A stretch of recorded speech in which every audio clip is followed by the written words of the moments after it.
So this year the Ankara Summit is primarily going to be an implementation summit. So it's about implementing this stronger Europe in a stronger NATO that NATO talks about. Partly that's going to be about money. So the allies will need to show that they have credible plans in place to meet the spending commitments they made last year in The Hague. Partly it's about capability.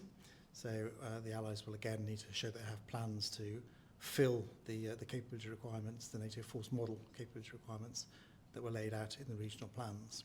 And of course, to underpin that, we need a ramping up of industrial capability, both on this side of the Atlantic and also in America. So NATO will need to send strong messages to industry that we are really serious about this rearmament business. So my hope for the alliance at Ankara is that it will have strong and positive messages to say in all of these aspects. And because they are inherently political as well, that it won't have a row in public about any of them.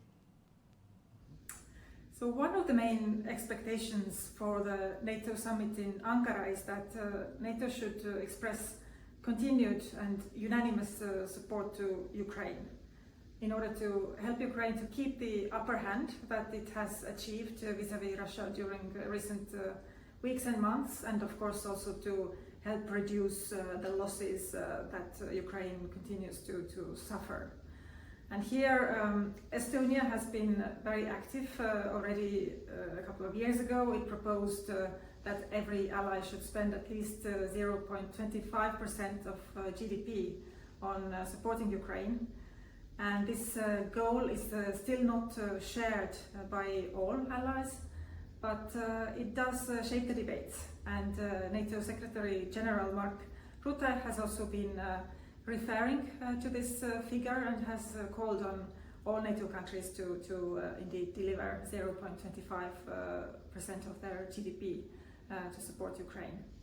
And then of course there is the issue of Ukraine's NATO membership, which will not move forward at this point, but it is important that it stays on the agenda, that the goal remains.